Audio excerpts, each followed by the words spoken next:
de ministros hemos invitado a dos personalidades políticas que han manifestado su oposición y que han reiterado críticas a la acción del Estado y del gobierno. Por una parte, el congresista Guido Bellido, que es miembro de la bancada de Podemos, pero que tiene su propio partido, que está buscando ser inscrito ante el Jurado Nacional de Elecciones, ya está en proceso de levantamiento de observaciones, y que ha sido ministro, particularmente primer ministro de Pedro Castillo. Los primeros meses de la gestión de Pedro Castillo, usted fue primer ministro. Y junto a él hemos invitado al ingeniero Juan Cheput, que ha sido ministro de Trabajo, bajo la gestión de Alejandro Toledo hace cerca de 20 años, y luego congresista de Contigo durante la presidencia de PPK. Y que es un profesor universitario en ciencia política, además de haber sido formado como ingeniero. Yo quisiera que reaccionen ante los nombramientos que se han producido de nuevos ministros, si era necesario cambiar a esos y solo a esos, y qué esperan ustedes de los nuevos ministros. Señor Bellido, por favor. Muchas gracias, muy buenas noches, un gran saludo a todos los seguidores y oyentes de tu programa, un saludo al ingeniero Juan y de la misma forma a todos los hermanos a nivel nacional. Consideramos que, yo creo que si quería implementarse cambios muy serios y radicales, por ejemplo en MIDIS, creo que la persona que ha entrado no es la indicada, y ya hemos visto su participación en el Ministerio de Cultura. Consideramos que una figura repetida no es lo más esperado. Nosotros hemos cuestionado duramente los hechos en MIDIS, y quienes han sido afectados, los más vulnerables, que son los niños. Respecto al MEF, creemos que hace mucho tiempo no hay acciones importantes dentro del sector, y hemos visto que muchos de los proyectos a nivel nacional siguen limitados por el MEF, y tenemos brechas grandes en el sector educación, por ejemplo, saneamiento básico, que muchos de esos proyectos han sido limitados por el Ministerio de Economía y Finanzas. Esperemos que con este nuevo ministro se pueda destrabar y asignar el recurso que requieren para la conclusión y para el inicio de los diferentes proyectos que están a nivel nacional en los distritos, provincias y toda la región, ¿no? Ahora, respecto de otros ministerios que también eran necesarios, yo creo que desde nuestra mirada hay varios cambios que se requieren. Sin embargo, ¿cuáles son esos cambios? Por ejemplo, nosotros hemos estado viendo que también se requiere evaluar y un impulso el Ministerio de Educación, que es un tema muy álgido, al menos desde la bancada que hemos venido evaluando, ¿no? ¿Otro ministerio o solo ese le parece que faltó? No, yo creo que de todas maneras mejorar cualquier ministerio, bienvenido, ¿no? Pero al menos nosotros hemos estado evaluando en la bancada las acciones que se vienen tomando dentro del Ministerio de Educación. De acuerdo. Y Interior seguramente no le preocupa, Interior no, y no le parece una prioridad cambiar al señor Santibáñez. El tema de Interior es que también hay que entender, si cambiamos hoy día, mañana, porque está en plena ejecución, acciones y planificaciones, entendemos, la criminalidad va a tener mayor ventaja, porque requieres para que se implemente ese ministro al menos unos 15 a 30 días. En todo caso, ¿no? Él dijo que seguiría si al término de 2 meses no daban resultados los estados de emergencia que había impuesto, ¿no?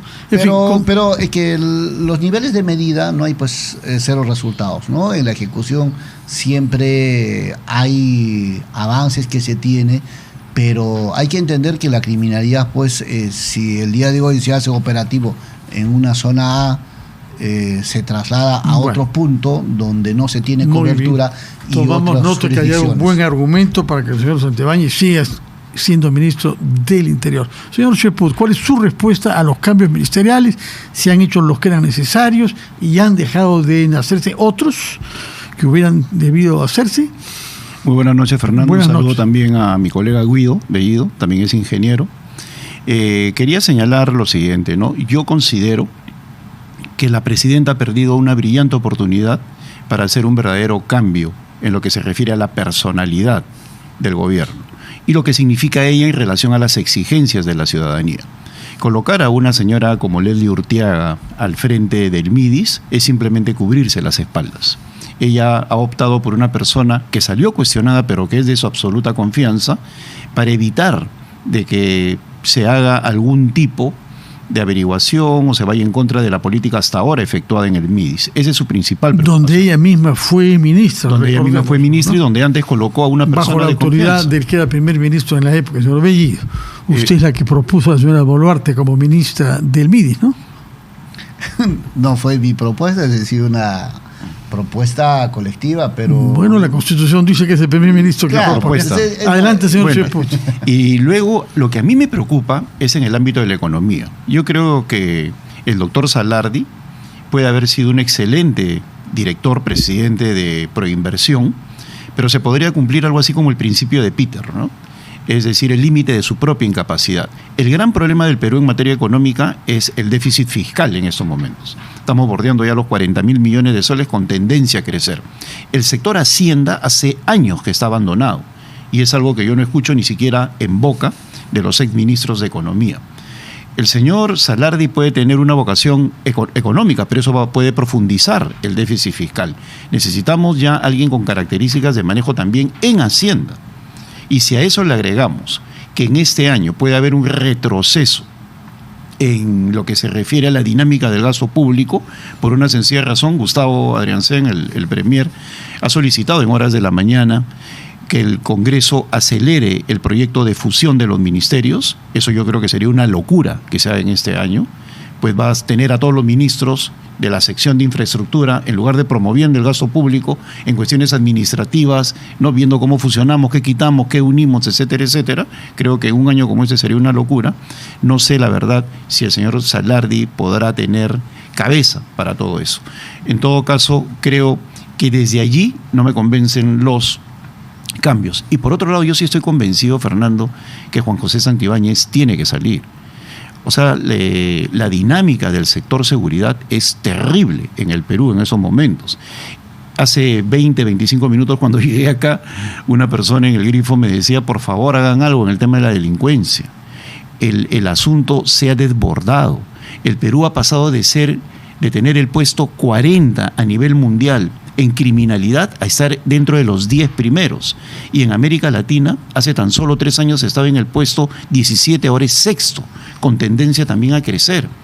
Y definitivamente Juan José Santibáñez no da la talla, no tiene ni idea de lo que se debe hacer. Y tiene cuestionamientos y tiene otras cosas que ocuparse, ¿no? Él tiene una serie de cuestionamientos, él puede ser un abogado, penalista, pero no maneja el tema de estrategia. Hemos tenido al propio general Mario Conde señalando hace 3 días que no pueden capturar a los delincuentes porque la ley no lo permite, sin embargo ya están identificados, ¿no? Y sin embargo tenemos un ministro que genera observaciones en el proyecto de ley para que se vayan hasta las calendas griegas. Y sí, y yo ahí sí discrepo cordialmente con Guido. Yo sí creo que un cambio de ministro genera sobre todo un cambio en la percepción ciudadana y es clave para cualquier política pública. Creo que no lo ha convencido el señor Cheput, por más que lo haya presentado como colega ingeniero. No, es una postura válida, primero porque hay una mirada sumamente importante respecto a la inseguridad que vive el país. Sin embargo, que hay elementos importantes, que la inseguridad que vive el país no es pues de hoy día, no es generado de ese momento.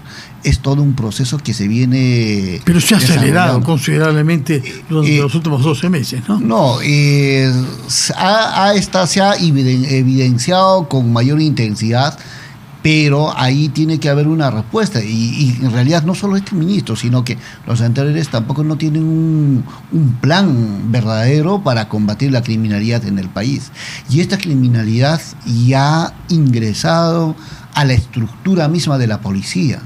Ha ingresado y tiene vínculos en el Poder Judicial, tiene vínculos en el Ministerio Público. ¿Y en el Congreso? ¿Y en el Congreso? Al menos yo no he percibido eso. De pronto se pone pero bondadoso e ingenuo, señor Bellido, por favor. No de ninguna manera, pero acá veamos. ¿No siente usted que el Congreso ha aprobado leyes que favorecen a la criminalidad? Yo creo que hay muchas cosas que el Congreso ha tratado de ordenar. Ahora, que eso no se tenga la percepción precisa y demás es otro asunto y está en debate, y hay algunas cosas que también ha corregido, ¿no? Pero en este caso, el orientado, o sea, el polémico es que todo está orientado al tema más político, que combatir la criminalidad. O sea, todo el sector mediático también va al tema político. Buscamos menos al tema de la criminalidad. Resultados. Pero aquí el tema es al que está matando, al sicario que está matando en la esquina, que se capture. Y en ese elemento donde es lo que ha afectado.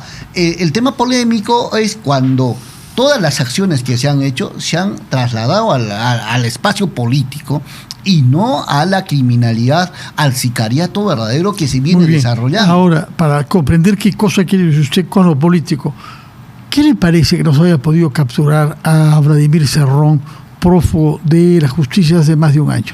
Y tampoco al hermano de la presidenta Boluarte en su momento, y a otros ministros de Pedro Castillo, etcétera. Claro, es que ese es lo interesante. O sea, uno mira una parte, ¿no? Hay personas que no lo han capturado que están hace 20 años, ¿no? Prófugos, todavía del periodo de Fujimori.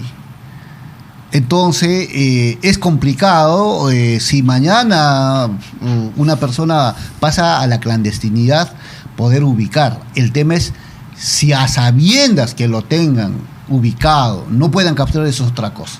Muy bien. Si hay ese elemento, hay que poner sobre la mesa, ¿no? Bueno, esperará usted como Santo Tomás que le muestren las heridas para creer, porque por el momento cree que ni el Congreso ha hecho nada malo, ni hay deficiencias graves. No digo en ese asunto, pero sí hay siempre posturas a debatir, ¿no? Hay criterios. Muy bien. Cheput, su opinión, por favor, Juan, sobre este tema, prófugos que no se hallan, Congreso que, según la opinión de muchos especialistas, aprueba leyes que dificultan la acción de la justicia y de la fiscalía. Con gusto.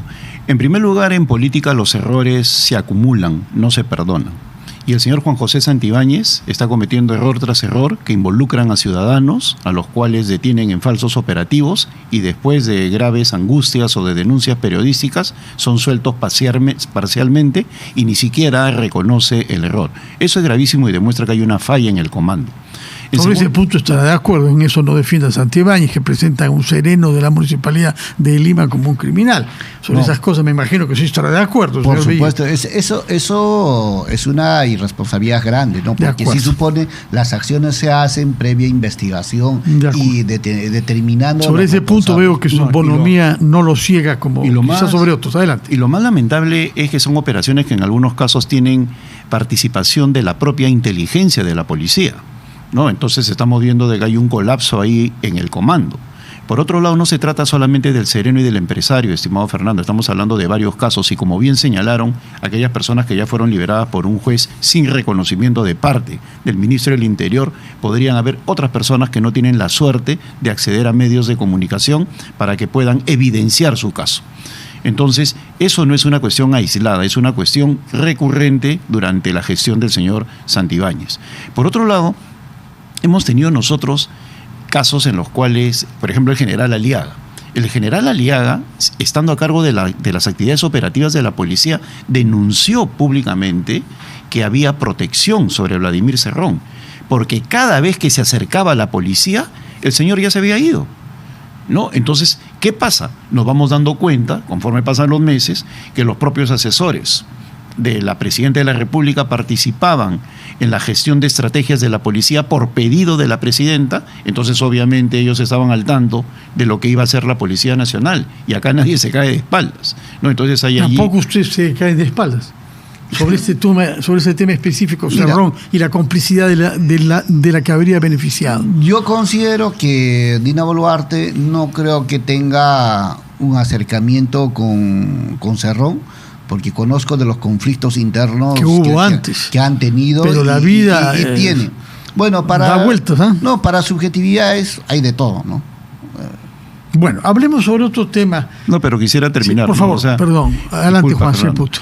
Y en el caso, por eso, del señor Juan José Santibáñez, con esas evidencias y más los problemas que tiene con sus propios audios, que niega sistemáticamente y que no entiendo por qué la Fiscalía de una vez no los pasa por un perito, ¿no? Porque están ahí durmiendo el sueño de los justos, él ya no tiene ascendencia. Él no se da cuenta que no tiene gravitas, ¿no? Que no genera confianza en la opinión pública.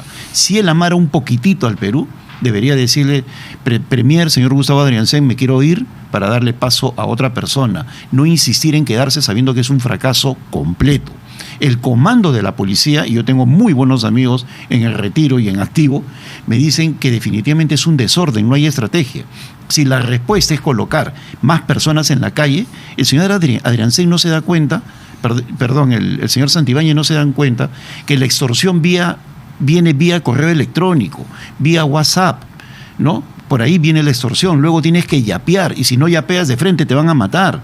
No es colocar policías en las calles, es entender el modus operandi de una delincuencia organizada actual que utiliza mecanismos electrónicos, y la respuesta de él es pasear por las calles. Entonces, por favor, que no haga quedar mal a la policía, porque en la policía hay gente valiosa que puede trabajar en eso. Sin duda alguna. El tiempo es muy breve que nos queda, y yo quiero hacerles una pregunta que tiene que ver con la eventualidad de la desaparición del Ministerio de la Mujer. Se nos dice que se fusionaría con otro más grande, con mayor presupuesto que él. Y eso minimizaría sin duda y pasaría a un mensaje negativo respecto del desafío de nuestra sociedad, bajar el número de casos de acoso, violencia y violación. ¿Cuál es su opinión sobre esta marcha lenta hacia la disolución del Ministerio de la Mujer, señor Guido Bellido? Pero respecto al Ministerio de la Mujer, yo creo que es declarativo porque no hay acciones concretas al momento. O sea, las ha dicho el señor primer ministro, ¿no? Que fusionar, etcétera, eso está en el aire y lo anunció la presidenta. Pero eso pasa por el Congreso, ni siquiera el Ministerio de Infraestructura que están planteando hay consenso, hay más de 5 bancadas que están en contra. De acuerdo, pero sobre el fondo, sobre la idea misma de que un ministerio que tiene un valor simbólico enorme en un país machista como el nuestro, su opinión. No, el problema, digamos, concreto que se presenta no va a desaparecer. Cualquier ministerio que se le asigne las funciones va a tener que atender. Ahora, ahí entra en debate el tema, digamos, el número de funcionarios, la estructura. No le chocaría, en todo caso, por lo que veo, no le chocaría que desapareciera el Ministerio de la Mujer. Depende de los criterios, pero desde nuestro punto de vista ese planteamiento en este momento es inviable.